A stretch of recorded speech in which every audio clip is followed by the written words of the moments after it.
21h30, Madame, Monsieur, bonsoir. Tout de suite les titres du journal.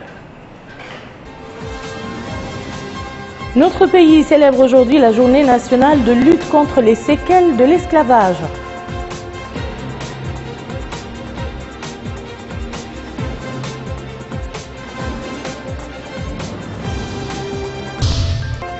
Le ministre de la Santé supervise l'ouverture des travaux du 36e congrès maghrébin de pédiatrie.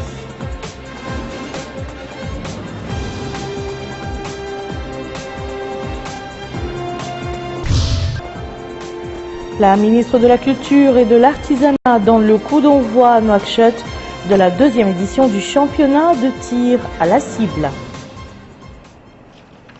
Merci Madame, Monsieur de vous joindre à nous. La Mauritanie a célébré aujourd'hui la journée nationale de lutte contre les séquelles de l'esclavage qui coïncide avec le 6 mars, date de l'adoption en 2014 par le gouvernement mauritanien de la feuille de route de lutte contre les formes modernes de l'esclavage. Babacar Ndiaye.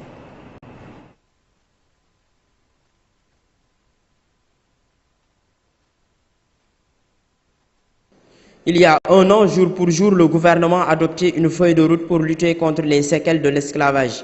Une décision saluée par le bureau du Haut Commissariat aux droits de l'homme en Mauritanie qui se félicite de la mise en place d'un plan d'action en vue de son exécution. Une exécution qui devrait également, comme l'a souhaité Eckhard Strauss, prendre en compte ces 3 approches. Le premier domaine est la lutte contre l'esclavage au moyen des droits pénals basés sur la révision de la loi de 2007. La loi révisée doit refléter certains éléments identifiés par le rapporteur spécial pour être efficace et mon bureau a offert notre coopération au gouvernement à cet égard. Deuxième domaine est la sensibilisation des victimes et des victimes potentielles et les auteurs pour l'abolition de l'esclavage et les conséquences de commettre ces crimes. Alors que de nombreuses activités ont été prises, il sera important d'atteindre les zones reculées du pays et de la population qui souffre le plus de la pauvreté d'une manière qui réponde à leurs défis particuliers concernant l'accès aux médias et l'information. Et troisième domaine, le soutien économique et social des victimes et des victimes potentielles. Réaffirmant la mise en œuvre des recommandations des Nations Unies relatives aux formes modernes de l'esclavage, le commissaire adjoint aux droits de l'homme et à l'action humanitaire a dans ce sens annoncé la réalisation d'un important projet de société intégrée. Celui-ci permettra à chaque fils du pays de jouir d'une vie digne, de la justice, de la liberté, de la sécurité et de la stabilité, a-t-il ajouté. En marge de cette journée nationale de lutte contre les séquelles de l'esclavage, les pas franchis par la Mauritanie dans ce domaine ont été évoqués. Les réformes ont conduit notamment à la mise en place de mécanismes institutionnels soutenus par d'importants investissements dans des programmes et politiques de développement. Et pour plus de précisions justement sur le sujet des droits de l'homme en Mauritanie, nous invitons ce soir sur ce plateau M. Rassoul Khal, commissaire adjoint aux droits de l'homme et à l'action humanitaire. Monsieur le commissaire, bonsoir. Bonsoir. D'abord, quelle est la nature du travail du comité ministériel chargé du suivi de la feuille de route pour l'éradication des séquelles de l'esclavage?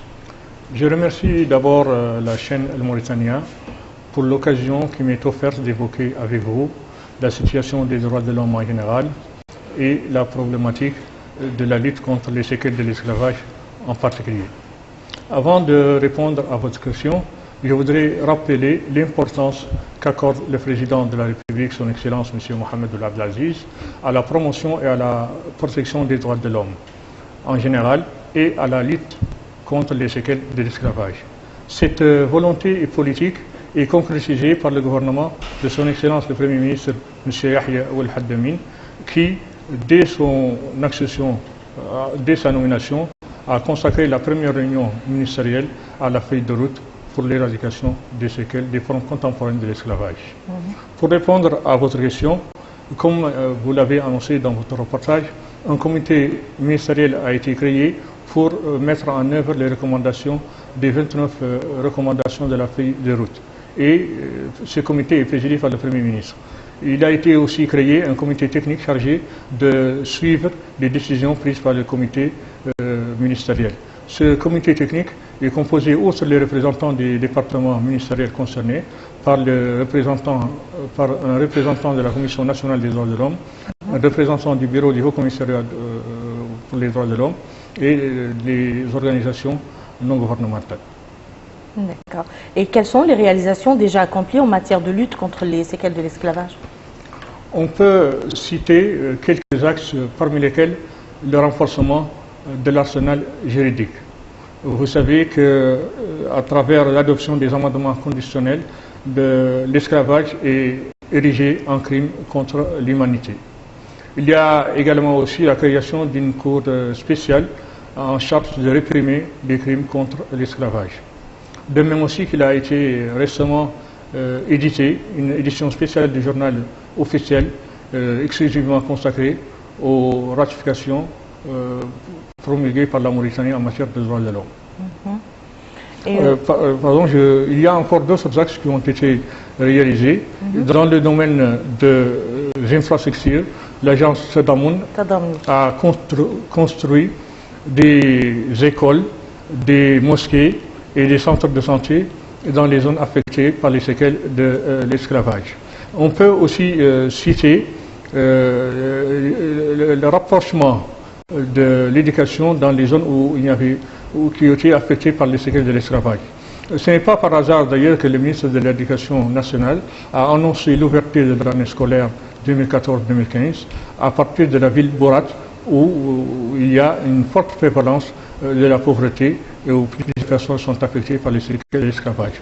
En plus de cela, il y a aussi des campagnes de sensibilisation pour permettre aux anciennes victimes de l'esclavage de connaître leurs droits et les éduquer sur la citoyenneté. C'est ici que les campagnes de sensibilisation ont été menées par le ministère chargé des Affaires islamiques et par le commissariat aux droits de l'homme et à l'action humanitaire. Et comment voyez-vous les perspectives de la lutte contre les séquelles de l'esclavage dans notre pays? Les perspectives sont prometteuses. Eu égard à la déclaration de la politique générale du Premier ministre devant le Parlement, qui consacre une importance particulière à la lutte contre les séquelles de l'esclavage et à la protection des droits de l'homme, je crois que les perspectives, on peut dire, sont prometteuses. Espérons-le.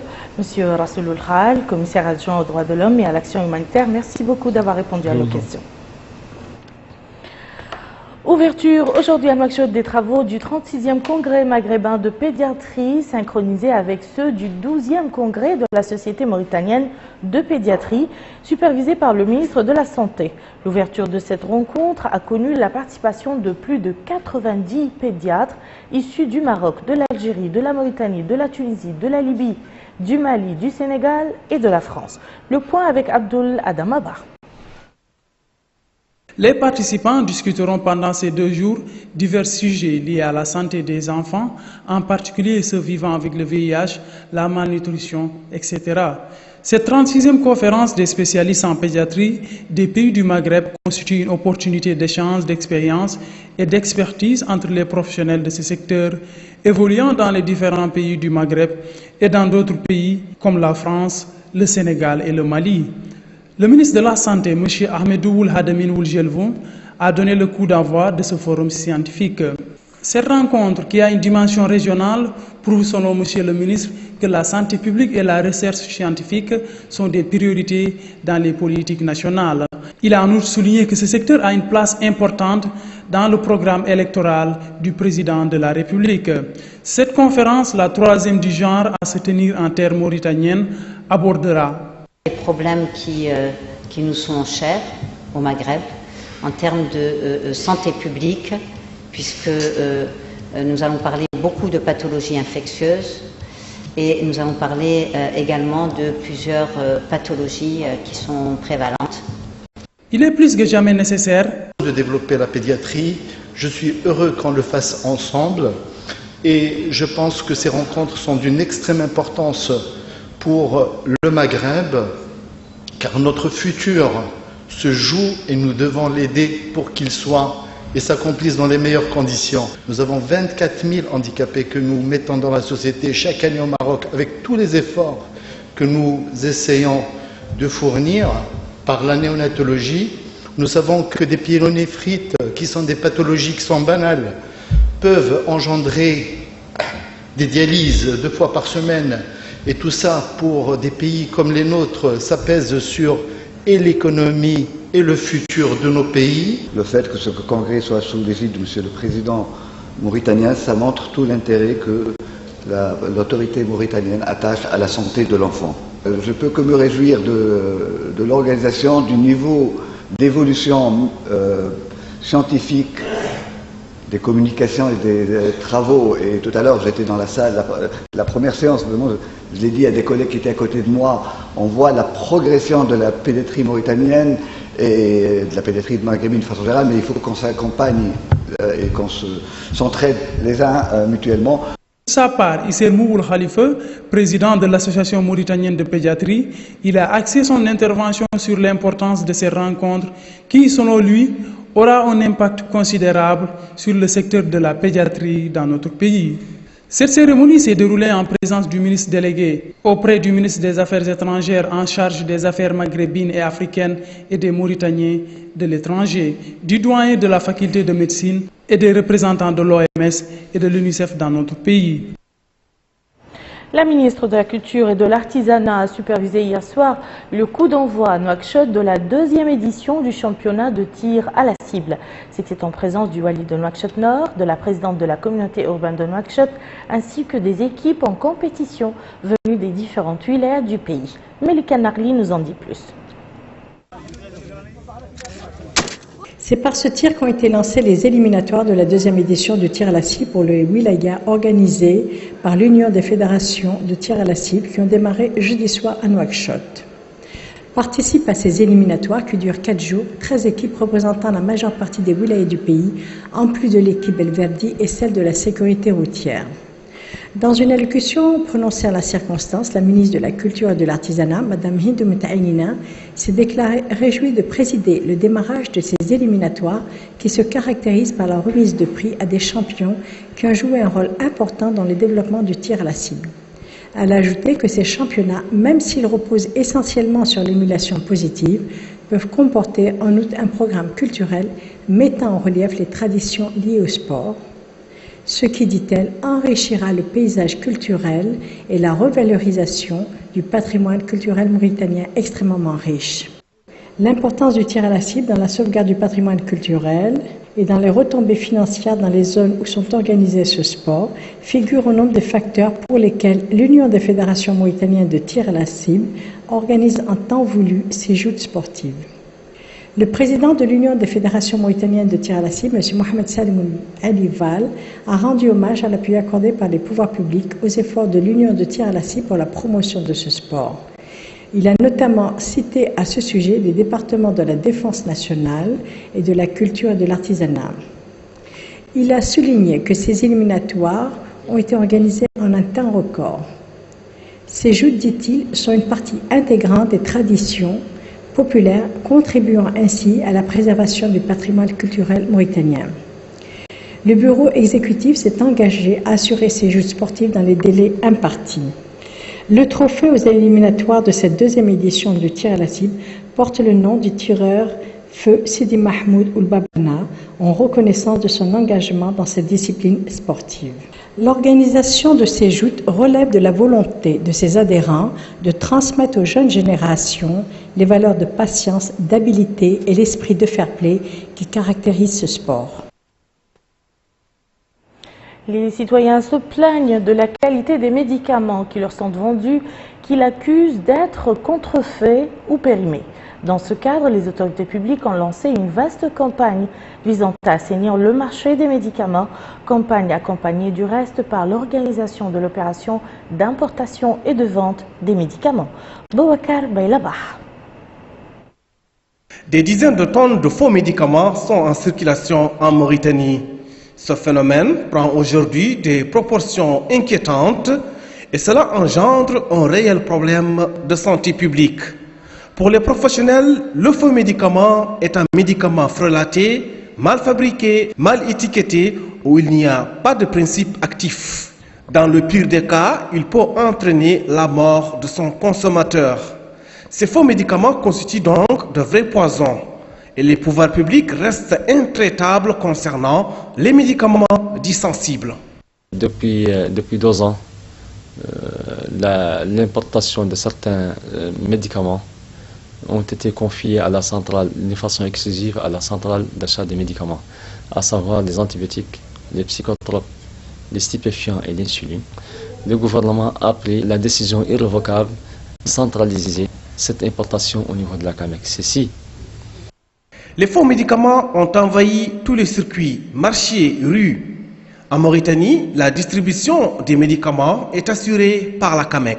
La deuxième mesure, elle concerne le fonctionnement des structures pharmaceutiques, aussi bien les grossistes, les pharmacies que les dépôts, qu'actuellement ils seront assujettis à un cahier de charges. Lequel cahier de charges, il y a toutes les conditions d'exploitation et il y a des règles à suivre, notamment pour ce qui est des transports, de la conservation des médicaments, de la dispensation des médicaments et aussi de l'origine des médicaments.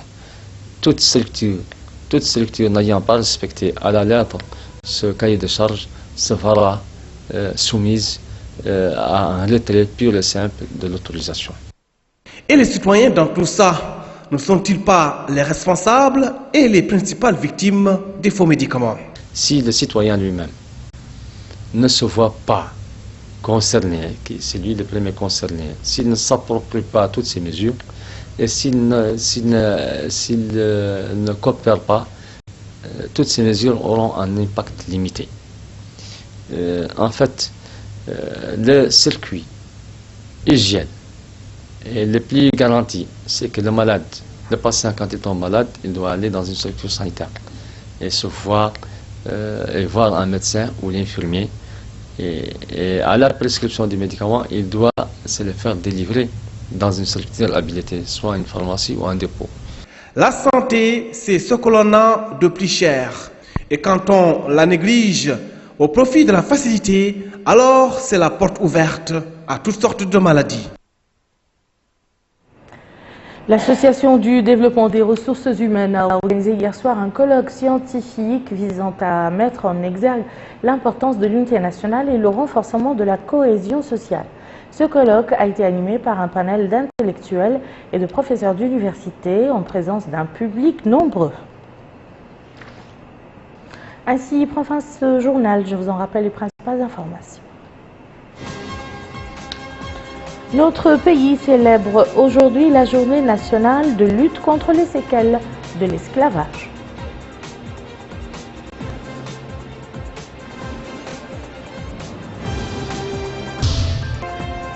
Le ministre de la Santé supervise l'ouverture des travaux du 36e congrès maghrébin de pédiatrie.